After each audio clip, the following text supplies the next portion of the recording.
Have you ever wondered how to get your ex back and make them love and respect you more than ever? Today, we're going to explore this very question. Heartbreaks are tough, aren't they? They leave us yearning for what once was, and sometimes, that yearning doesn't fade. It turns into a desire to mend things, to restore the relationship that once was. But let's be clear from the outset, winning back an ex is no easy task. It requires patience, understanding, and respect. It's not about playing games or manipulation. It's about genuine connection and mutual respect. It's about showing your ex that you've grown and matured, and that you're ready to make the relationship work again. There are strategies to help you in this journey, and one of them is the concept of no contact. Backed by research and countless stories, it's a powerful tool in your arsenal. So, are you ready to take the journey to reclaim your lost love? Let's delve into it. First and foremost, you must understand the principle of no contact. This is more than just a simple cessation of communication. It's about stepping back, creating a space where emotions can settle and clarity can be found. It's a time for introspection, healing, and regaining your sense of self after the emotional turbulence of a breakup. The concept of no contact is not new. It has been used for decades in various forms of therapy and counseling. It's particularly effective in situations where emotions run high and rational thought seems to take a back seat. It's like pressing a pause button on the relationship, allowing both parties to step back and view things from a more objective perspective. But don't just take my word for it. Let's consider some research findings from Dr. Lee Baucom, a respected authority in relationship dynamics.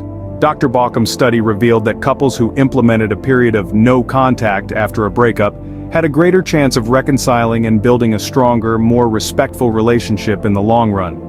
This isn't about playing games or trying to make your ex miss you. It's about giving yourself the time and space you need to heal, to understand what went wrong, and to determine what you truly want moving forward. No contact also allows your ex the opportunity to experience life without you. This can lead to a profound realization of your value and importance in their life. It can foster a renewed appreciation for your shared history, for the love you once had, and potentially, for the love that could be rekindled. However, it's crucial to remember that no contact is not a magic bullet. It's not guaranteed to bring your ex back into your arms, but it does increase the probability of healthy communication and potential reconciliation. It's a tool, not a guarantee. Remember, no contact is not about manipulation, but about giving both of you the space to heal and reflect. Now, it's important to understand when and where no contact applies. You might be wondering, does this strategy work for every situation? Well, here's what the experts say.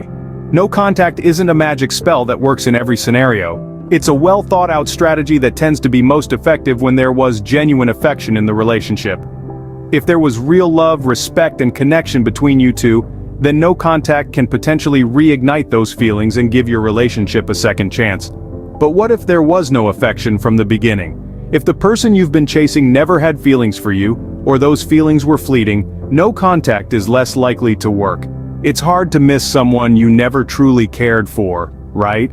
Now, you might be asking, but how do I know if there was genuine affection in our relationship? Well, that's where the wisdom of renowned psychologists like Dr. John Gottman comes in. Dr. Gottman's extensive research on relationships and what makes them successful has found that the presence of mutual respect and admiration are telltale signs of genuine affection. If you and your ex had a deep sense of respect for each other, if you admired each other's qualities and were each other's biggest cheerleaders, then it's likely there was genuine affection in your relationship. So, how does this tie in with no contact? When you cut off communication and give each other space, those feelings of respect and admiration can start to resurface. The absence allows for reflection, and sometimes it makes the heart grow fonder. However, it's crucial to remember that no contact isn't about manipulation. It's not about playing games with someone's emotions. It's about giving both of you the space and time to heal, to reflect, and to potentially rekindle a relationship that was once filled with love and respect. So, no contact isn't a one-size-fits-all solution, but it can be a powerful tool when used correctly. And remember, it's not about forcing someone to feel something they don't. It's about creating the best circumstances for genuine feelings to re-emerge if they were there in the first place. You might be wondering, how long should I maintain no contact? Well, let's turn to the experts for some insights. Relationship guru Esther Perel suggests that the length of no contact can vary greatly.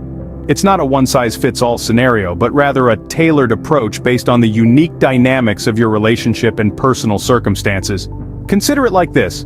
The duration of no contact should be comparable to a pit stop during a grueling race.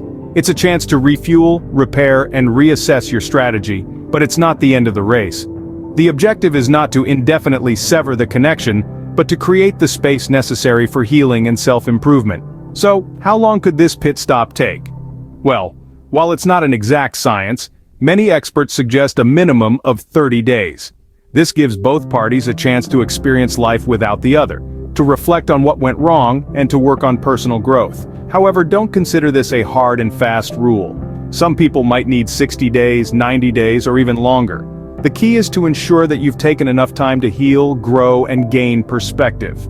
You want to break the cycle of negative behaviors and patterns that led to the breakup in the first place. Remember, this is not about playing games or manipulating emotions. It's about genuine self-improvement and creating a healthier dynamic for potential reconnection. And what if you're worried that too much time will cause the connection to fade away? That's a valid concern. But consider this. If a relationship can't withstand a period of no contact intended for healing, then perhaps it wasn't as strong as you believed. In conclusion, the duration of no contact is not a predetermined countdown. It's a personal journey of introspection, growth, and healing. It's about becoming a better version of yourself, for yourself, and potentially for a healthier relationship. Ultimately, the duration of no contact should be long enough for healing and self-improvement, but not so long that the connection fades away. Once you've given enough space and time, the path to reconnection opens. It's like a garden that's been left fallow, given the chance to replenish and rejuvenate, ready to bear fruit once more. But reconnection isn't just about picking up where you left off. It's about starting anew, with lessons learned and growth achieved. Now let's consider how to approach this path of reconnection. It's crucial to emphasize respect and genuine interest in the other person's well-being. You're not just trying to get back into their life, you're looking to re-enter their world with a renewed sense of understanding and appreciation. Research on effective communication in relationships underscores these points. A study from the University of California, Berkeley found that couples who communicate effectively, showing mutual respect and genuine interest in one another, have healthier, more satisfying relationships. So, how do you manifest this in your reconnection? First, listen. Not just to respond, but to understand. Show them that you value their thoughts, their feelings, their experiences. Second, express empathy. Put yourself in their shoes. Understand their perspective. It's about showing them that you care about their world, not just your place in it. Next, be genuine. Authenticity breeds trust, and trust is the cornerstone of any strong relationship. If you're only reconnecting because you're lonely or because you want something, they'll sense it. Be sure you're reaching out because you genuinely care about them and their happiness. Finally, be patient. Reconnection doesn't happen overnight. It's a journey, not a destination. It's about taking one step at a time, building brick by brick until you've created a bond that's stronger and more resilient than it was before. Remember, the goal is not to win them back, but to build a stronger, more respectful relationship than before. You're not just seeking a second chance, you're striving for a better relationship, one that's marked by mutual respect, genuine care, and effective communication. A relationship that's not just about being together, but about growing together. Remember, the goal is not just to win them back, but to build a stronger, more respectful relationship than before.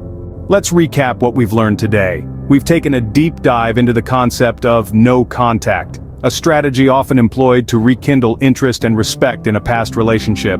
It's not a one-size-fits-all solution, but a nuanced approach that requires understanding and careful application. We've explored when and where it applies, emphasizing that it's most effective when there was initial interest, but may not produce the desired results if the affection wasn't reciprocated from the start. The duration of no contact varies, but it should be long enough to allow emotions to settle and perspectives to shift. Approaching reconnection is a delicate process. It's not about rushing back into old patterns, but about building a new foundation of love and respect, enhanced by the wisdom of past experiences. With patience, understanding, and respect, you can navigate the journey to reclaim your lost love. Remember, it's not about winning or losing, but about love and respect. And before we wrap up this video, we'd like to remind you of something crucial. The journey we've discussed today is a challenging one, filled with self-discovery, growth, and hopefully healing. As you navigate your own path, remember that we're here to provide guidance and insight.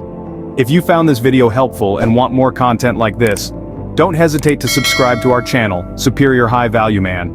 We're committed to delivering insightful content that helps you understand and navigate complex relationship dynamics. So, hit that subscribe button and join our community of high-value men. Remember, your journey to becoming a superior high-value man is just one click away. Until next time, keep growing, keep learning, and keep aiming for superior value in all areas of your life.